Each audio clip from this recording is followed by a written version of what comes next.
प्यारे दोस्तों, शहर खुशी से झूम रहा था क्योंकि बादशाह के यहाँ बरसों बाद औलाद पैदा हुई थी। मगर जश्न के इस शोर में एक खामोश बद्दुआ की गूंज छुपी हुई थी। क्या शहजादी जहरा अपनी किस्मत के इस अंधेरे से बच पाएगी या तकदीर के खेल उसे उसकी माँ की मोहब्बत से हमेशा के लिए महरूम कर देंगे। एक बादशाह था, उसके कोई औलाद नहीं थी। बहुत दिनों के बाद एक लड़की पैदा हुई। बादशाह बेहद खुश हुआ और लड़की का नाम जहरा रखा। उसने मारे खुशी के सारे शहर की दावत दी, परियों को भी बुलाया। वे आईं, मुबारकबाद दी। सब परियां खुशी खुशी दावत में आकर गाने गाए। हर एक परी ने शहजादी को एक एक दुआ दी। किसी ने कहा शहजादी की जिंदगी बड़ी हो, किसी ने कहा शहजादी इल्म और हुनर वाली बने। एक परी ने शहजादी को खूबसूरती की दुआ दी और कहा कि शहजादी चांद की तरह खूबसूरत हो। इस दुआ पर सब परियों ने आमीन कही और शहजादी के सिर पर हाथ फेरा। परियां ये दुआ देकर हवा में गायब हो गईं। नाग परी दावत में शामिल न हो सकी थी। बादशाह उसे दावत देना भूल गया था। नाग परी बड़ी खराब तबीयत की थी। उसने बद्दुआ दी कि शहजादी को मां की मोहब्बत न नसीब हो और सौतेली मां की दुश्मनी झेलनी पड़े। बादशाह ने नाग परी की ये बद्दुआ सुनकर तय कर लिया कि वह कभी भी दूसरी शादी नहीं करेगा और अपनी रानी की अच्छे से देखभाल शुरू कर दी। लेकिन इत्तेफाक ऐसा हुआ कि रानी की तबीयत खराब हुई। बड़े बड़े हकीम इलाज के लिए बुलाए गए, मगर रानी की बीमारी बढ़ती ही गई। होते होते एक दिन ऐसा आया कि नाग परी की बद्दुआ सही साबित हुई और रानी का मर गई। अब राजा बहुत घबरा गया। शहजादी जहरा फूट फूट कर रोई, लेकिन जो होना था वो हो चुका था। रोने धोने से कुछ भी हासिल न हुआ। राजा दिन भर उदास रहता और किसी काम में उसका मन नहीं लगता। कुछ समय बाद वजीरों ने सलाह दी, हुजूर दूसरी शादी कर लें। राजा ने दूसरी शादी का नाम सुनते ही गुस्से में आकर वजीरों को डांट दिया। मगर समय बीता और वजीर फिर से राजा के दरबार में पहुंचे। उन्होंने समझाया, हुजूर आपकी गद्दी का वारिस होना जरूरी है। दूसरी शादी कर लीजिए ताकि खुदा के फजल से कोई शहजादा पैदा हो और आपका नाम रोशन हो सके। शहजादे का ख्याल आते ही राजा दूसरी शादी के लिए तैयार हो गया। वजीरों ने मिलकर एक बहुत खूबसूरत रानी ढूंढी और राजा की दूसरी शादी बड़ी धूमधाम से कराई गई। जब नई रानी महल में आई तो वो दिन भर अपने बनाव सिंगार में लगी रहती। उसे दूसरों के दुख दर्द से कोई मतलब नहीं था। शहजादी जहरा की तो वो कभी भूल से भी खैरियत नहीं पूछती। राजा खुद शहजादी जहरा की देखभाल करता, उसे नहलाता खिलाता और फिर जहरा इधर उधर खेलने लगती। एक दिन नाग परी ने नई रानी को एक जादुई आईना दिया और कहा, जब तुम इस आईने के सामने खड़ी होकर पूछोगी कि दुनिया में सबसे ज्यादा खूबसूरत कौन है, तो ये आईना फौरन जवाब देगा। रानी को खूबसूरत बनने का बड़ा शौक था और वो बहुत खराब दिल की औरत थी। वो नहीं चाहती थी कि उसके अलावा कोई और खूबसूरत कहलाए। जादुई आईना पाकर रानी बहुत खुश हुई। रानी बन स्वरकर आईने के सामने खड़ी होकर पूछती थी, आईने आईने सच सच बताओ, कौन है सबसे बढ़कर हसीन। आईने ने हमेशा की तरह जवाब दिया, सुन लो, गौर से सुनो, रानी है सबसे बढ़कर हसीन। इस जवाब से रानी का गुरूर और भी बढ़ जाता है। कुछ सालों बाद जहरा जवान हो गई। उसका खूबसूरत सा गोरा चेहरा चांद की तरह चमकता था। वह इतनी हसीन थी कि दुनिया में कोई उसका मुकाबला नहीं कर सकता था। फिर एक दिन रानी हस्बे मामूल आईने के सामने खड़ी हुई और आईने से बोली, सच सच बताओ, कौन है सबसे बढ़कर हसीन। इस बार आईने ने जवाब दिया, सुन लो, गौर से सुन लो। पहले थी तुम सबसे बढ़कर हसीन, लेकिन अब जहरा है सबसे बढ़कर हसीन। यह सुनकर रानी जल भुनकर राख हो गई। उसके दिल में गुस्सा भर गया।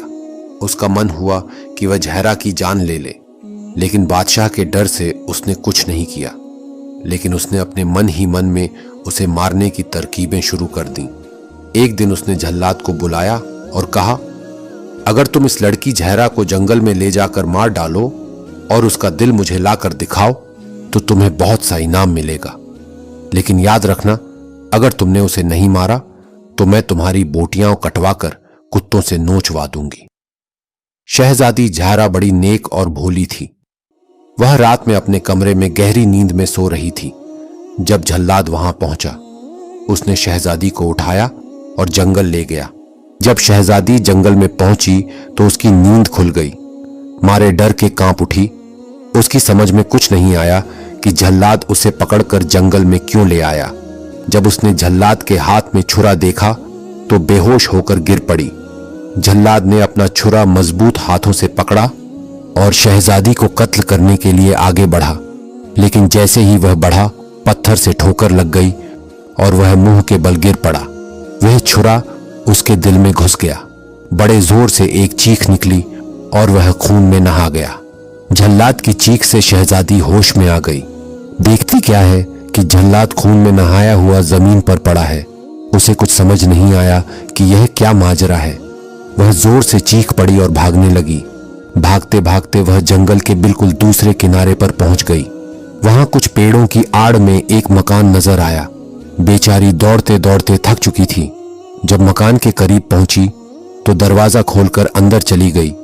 उसने देखा कि वहां 7 बिस्तर बिछे हुए हैं और छोटी छोटी प्यालियों में दूध रखा हुआ है। यह देखकर हैरान हो गई कि इतने छोटे छोटे बिस्तर और इतनी छोटी छोटी प्यालियां किसकी हो सकती हैं। वह भूखी प्यासी तो थी ही। उसने एक प्याली उठाकर दूध पिया, लेकिन उससे भूख नहीं मिटी। फिर दूसरी प्याली पी, उसे भी भूख नहीं मिटी। आखिरकार 7 प्यालियों का दूध पी गई। 7 चारपाइयों को करीब लाकर एक बड़ी चारपाई बनाई और उस पर लेटकर सो गई। दरअसल उस मकान में 7 बौने रहते थे। यह मकान उन्हीं का था। वो 7 चारपाइयां और प्यालियां उन्हीं की थीं। थोड़ी देर बाद जब तो उन्होंने अपनी दूध की प्यालियां खाली पाईं। वो हैरान हुए कि कौन इनका दूध पी गया। इधर उधर उन्होंने देखना शुरू किया। आखिर उन्हें नजर आया कि कोई शख्स 7 चारपाइयों को हिलाकर सो रहा है। बोने इतना लंबा आदमी देखकर डर गए। एक बौना जो कुछ बहादुर था आगे बढ़ा और बाकी बोने उसके पीछे चारपाई के पास गए। आहिस्ता से चादर उठाई। शहजादी जहरा सोती हुई नजर आई। बौनों ने कभी इतनी खूबसूरत लड़की न देखी थी। वह रात भर शहजादी के पास खड़े रहे और शहजादी को देखते रहे। सुबह के वक्त जब शहजादी उठी तो बोने शहजादी से कहने लगे कि हम आपके गुलाम हैं। शहजादी ने बौनों को अपनी मुसीबत की कहानी सुनाई। यूं बोनों ने शहजादी को तस्कीन दी और कहा कि आप यहीं रहिए, हम आपकी हिफाजत करेंगे। अब शहजादी बौनों के साथ रहने लगी।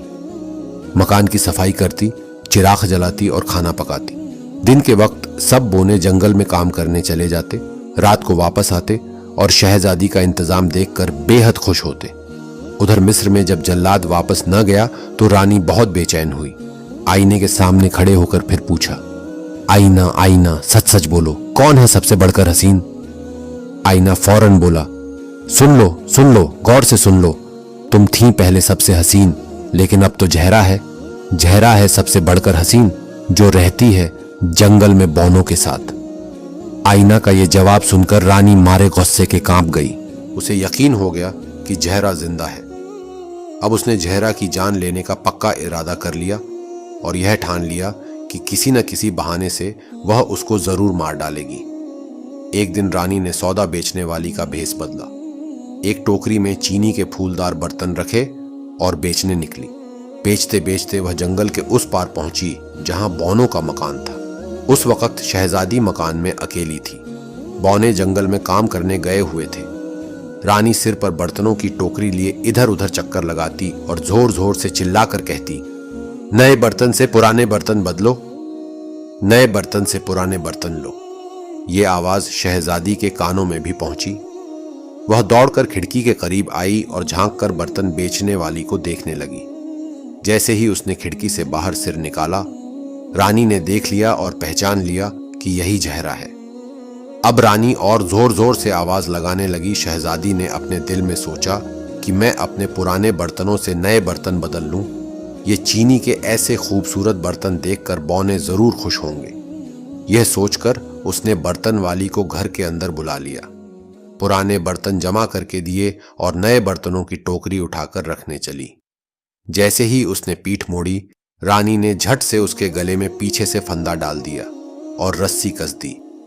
शहजादी बेचारी धड़ाम से जमीन पर गिर पड़ी। रानी ने अब उसका गला और जोर से घोंटा और सारा जिस्म रस्सियों से जकड़कर बांध दिया। अब उसे इत्मीनान हो गया कि शहजादी का दम थोड़ी देर में निकल जाएगा और वह एक मुर्दा लाश बन जाएगी। आहिस्ता आहिस्ता मकान से बाहर निकली और महल की तरफ तेजी से चलने लगी। आधी रात के करीब महल में पहुंची, जिस्म की स्याही धोई, कपड़े बदले और फिर आईना के सामने खड़े होकर पूछने लगी, आईना आईना सच सच बोलो, कौन है सबसे बढ़कर हसीन? आईना बोला, सुन लो, लो गौर से सुन, लो रानी है सबसे बढ़कर हसीन। रानी मारे खुशी के उछल पड़ी। उसे यकीन हो गया कि जहरा मर चुकी है। अब अपनी खूबसूरती पर वह फिर से गुरूर करने लगी और सारी दुनिया में अपने आप को सबसे बढ़ चढ़कर समझने लगी। रात के वक्त जब बौने अपने मकान में वापस पहुंचे तो देखा कि जहरा रस्सियों में जकड़ी हुई बेहोश पड़ी है। बौनों ने जल्दी जल्दी रस्सी खोली, गले का फंदा हटाया। शहजादी बेहोश थी, लेकिन सांस अभी तक आ जा रही थी। बौनों ने ठंडे पानी का छींटा जहरा के मुंह पर मारा, जिससे जहरा होश में आ गई। उसके जिस्म पर रस्सियों के बांधने की वजह से निशान पड़ गए थे। कई दिनों तक बीमार रही। बौनों ने बहुत ही अच्छी तरह उसकी खिदमत की। थोड़े दिनों में वह अच्छी हो गई। जिस्म पर के दाग भी मिट गए। अब वह फिर पहले ही की तरह खूबसूरत नजर आने लगी। रानी रोज आईने के सामने खड़े होकर अपनी खूबसूरती के बारे में पूछा करती। आज फिर उसने आईना से पूछा और आईने ने जवाब दिया, शहजादी जहरा सबसे बढ़कर खूबसूरत है। अब रानी के दिल में हसद की आग फिर जलने लगी। वह समझ गई कि शहजादी जहरा जिंदा है। उसकी जान लेने की नई तरकीबें वह फिर सोचने लगी।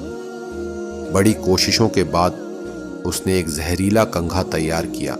उस कंघे में यह बात थी कि जो शख्स भी उसको अपने बालों में लगा लेता फौरन बेहोश हो जाता। रानी ने यह कंघा और एक बड़ा सा चाकू जेब में रखा और एक फूल वाली का भेष बदलकर बौनों के मकान पर पहुंची। सर पर टोकरा रखा था और उसमें रंग बिरंगे पौधों से फूल सजे हुए थे। शहजादी अपने कमरे में अकेली बैठी हुई थी और बौने जंगल में गए हुए थे। रानी ने आवाज लगानी शुरू की, ताजा खुशबूदार फूल, ताजा फूल। शहजादी के जी में आया कि बौनों के वास्ते थोड़े से फूल ले लूं। उसने दरवाजा खोला और फूल वाली को बुला लिया। रानी जो फूल वाली के भेष में थी अंदर आई और फूलों का एक पौधा हाथ में लेकर शहजादी को दिखाने लगी। शहजादी फूल की पत्तियों को अभी देख ही रही थी कि रानी ने जल्दी से कंघा निकाला और शहजादी के बालों में लगा दिया। शहजादी फौरन बेहोश होकर जमीन पर आ गिरी। अब रानी ने शहजादी की जिंदगी को हमेशा के लिए खत्म करने के लिए चाकू निकाला। चाकू खोलकर शहजादी की गर्दन की तरफ बढ़ाया ही था कि इत्तेफाक से उसके दूसरे हाथ में जोर से बिच्छू ने डंक मारा। यह बिच्छू बड़ा जहरीला था और उस पौधे में छुपा हुआ था जो अपने दूसरे हाथ में लेकर शहजादी को दिखा रही थी। बिच्छू के डंक मारते ही रानी का सारा जिस्म कांप उठा। चाकू उसके हाथ से गिर गया और वह बेहोश होकर जमीन पर लेट गई। शहजादी के जिस्म में कंघे का जहर फैल रहा था और फूल वाली जो असल में रानी थी उसके जिस्म में बिच्छू का जहर चढ़ रहा है। दोनों बेहोश हैं। दोनों का रंग पीला पड़ रहा है।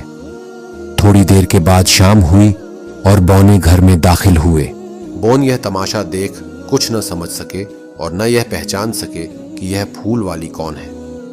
एक बौने ने शहजादी के बालों से कंघा निकाला।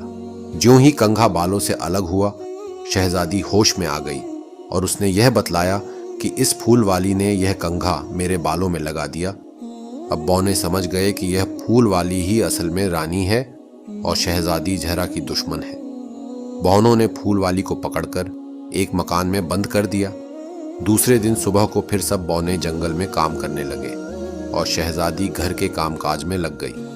रानी भी अब होश में आ चुकी थी। बिच्छू का जहर उतर चुका था। उसने अपने आप को कमरे में बंद पाया तो वह समझ गई थी कि वह कैद में है और निकल भागने की तरकीबें सोचने लगी। इत्तेफाका से उस कमरे में एक खिड़की दिखाई दी जो टूटी हुई थी। रानी उस खिड़की के रास्ते बाहर कूद पड़ी और निकल भागी। वह भागती हुई महल में पहुंची, लेकिन उसका बदला अब भी खत्म न हुआ। वह शहजादी की जान के पीछे अब भी पड़ी थी और उसे मार डालने की तरकीबें सोच रही थी। जंगल की साफ सुथरी हवा, सादी गहिजा और मेहनत की वजह से शहजादी की तंदुरुस्ती बड़ी अच्छी थी। उसकी खूबसूरती दिन ब दिन बढ़ती जा रही थी।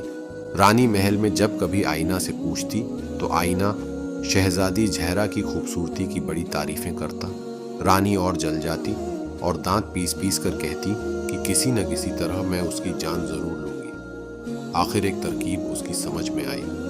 उसने एक जहर तैयार किया और उसे एक लाल सेब में भर दिया और दूसरे बहुत से सेबों के साथ यह जहर वाला सेब भी एक टोकरी में रखकर फल बेचने वाली का भेष बदलकर शहजादी के महल के पास पहुंची और जोर जोर से पुकारते हुए कहने लगी, सेब ले लो, सेब ले लो।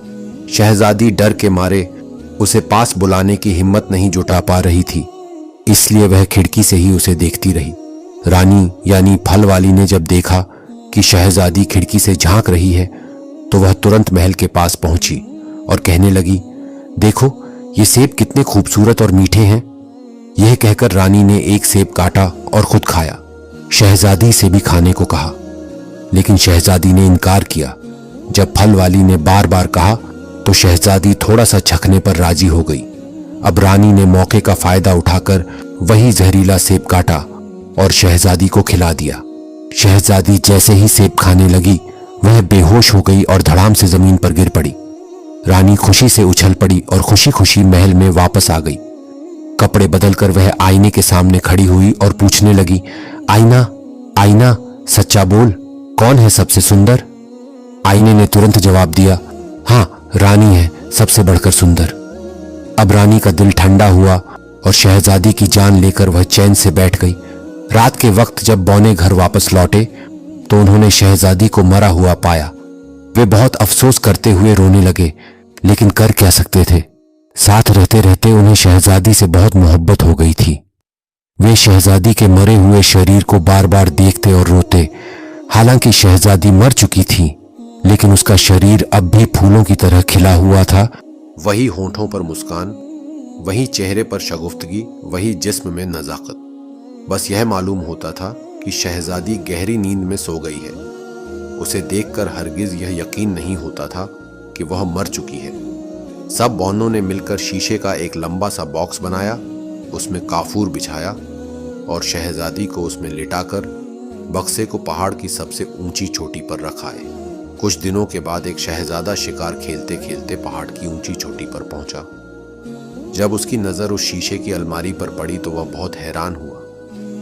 शहजादी आराम से लेटी हुई थी। उसका गोरा रंग अब मुरझा चुका था। उसका जिस्म अब भी ताजगी से भरा हुआ था, मगर दिल को खा रहा था। शहजादा कुछ देर तक तो सोच में पड़ा रहा, फिर हिम्मत करके बक्सा खोला, शहजादी को उठाया और पीठ पर लाद कर पहाड़ के नीचे उतरना शुरू किया। पहाड़ ढलवां था, छोटे बड़े चट्टान बहुत थे। जब शहजादा उतरने लगा तो उसके पैर ऊंचे नीचे पड़े और शहजादी का सिर बार बार हिलने लगा। एक बार शहजादा ने एक चट्टान से दूसरी चट्टान पर लंबी छलांग मारी और शहजादी का मुंह खुल गया। जैसे ही मुंह खुला, जहरीला सेब का टुकड़ा बाहर गिर पड़ा और शहजादी आहिस्ता आहिस्ता होश में आनी शुरू हुई। यहाँ तक कि जब शहजादा पहाड़ से उतरकर नीचे समतल जमीन पर पहुंचा तो शहजादी होश में आ चुकी थी। दोनों एक दूसरे को देखकर खुश हुए और बातें करने लगे। शहजादा जब अपने मुल्क में पहुंचा तो उसने शहजादी से शादी कर ली। अब शहजादी ने रानी की दुश्मनी का सारा हाल शहजादे को बतलाया और यह कहा कि उसके पास एक जादू का आईना है जो मेरी खूबसूरती के बारे में उसे खबर देता रहता है और वह हसद की वजह से मेरी जान लेने की तरकीबें सोचा करती थी। शाहजादे ने एक बड़ी भारी फौज इकट्ठी की और रानी के मुल्क पर हमला करके वह आईना छीन लिया और तोड़ फोड़ कर फेंक दिया। अब शहजादा और शहजादी हंसी खुशी के साथ रहने लगे और रानी और भी ज्यादा हसद की आग में जलने लगी। प्यारे दोस्तों, अगर आपको हमारी यह कहानी पसंद आई है तो हमारी फैमिली का हिस्सा जरूर बने और हमारे चैनल इस्लामिक वॉइस को सब्सक्राइब करें।